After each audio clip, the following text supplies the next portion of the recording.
রাত বাজে 10টা 20। তো উনি আসছেন রাতে, আশা বলতেছে আমি ভাত খাবো না, আমি পরোটা খাবো।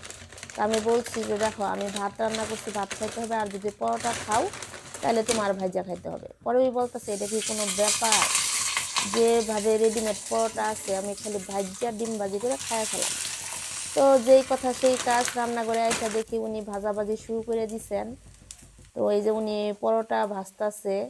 তো এটা কিন্তু একটা ভালো গুণ যে মাঝে মধ্যে নিজের কাজ নিজে করে করা। যেমন রান্নাটা কিন্তু হালকা পাতলা সবারই একটু শিখে রাখা দরকার। এটার কারণ হচ্ছে কার কখন কোন সমস্যা হয়, যেমন অনেক সময় মহিলারা অসুস্থ হয় বা কোথাও বেড়াতে যায়, তখন কিন্তু ছেলে মানুষের হালকা পাতলা রান্না জানা থাকলে আর হোটেলে খাইতে হয় না, বাসায় খাওয়া যায়। আর এখন তো আসলে এখন অনেক সুবিধা, যেমন গ্যাসের চুলায় রান্না করা, এটা তো খুবই মানে আরামদায়ক, তাই না? আর যদি লাকড়ি চুলা ধরাইয়া রান্না করা, এটা তো অনেক কঠিন।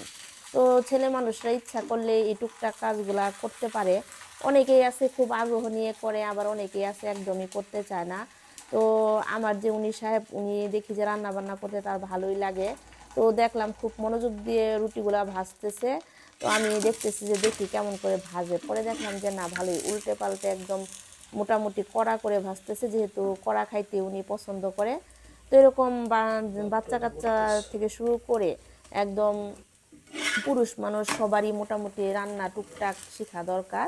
এটা বিপদ আপদের জন্য অথবা শখ করে খাওয়ার জন্য। তো ওই যে আমি ভিডিও করতেছি আর ও রান্না করতেছে, ও আমার বলতেছে ও রান্না করে দিলা না, আবার ভিডিও তো ঠিকই করতেছো।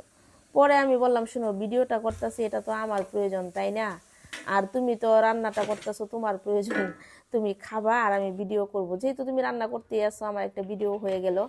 আমরা যেহেতু ব্লগার, আমাদের তো প্রতিদিন ভিডিও আপলোড করতেই হয়। তাহলে যেহেতু জামাই রান্না করতেছে, এটা একটা আনন্দের ব্যাপার। তো আমি ভিডিও করতেছি। তো এই যে এখন উনি ডিম ভাজতেছে।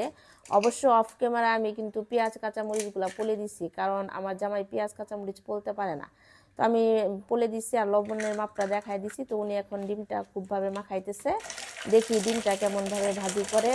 অবশ্য ওর মানে ডিম ভাজি করার স্টাইল ভালো, আমি দুই একদিন দেখছি ও ডিম ভাজি করে সুন্দর করে, মানে একদম হোটেল স্টাইল আর কি, যেটাকে বলে। তো আপনাদের সাথে আমি গল্প করতেছি আর ভিডিও করতেছি, ও এদিক দিয়ে রান্না করতেছে। মোটামুটি রান্না শেষের দিকে ওর ডিম ভাজি কিন্তু হয়ে গেছে, আর কালারটা দেখেন খুব সুন্দর হয়েছে, তাই না? তো ওর ডিম ভাজি করা আর পরোটা ভাজা শেষ, তো এখন ও খাবে।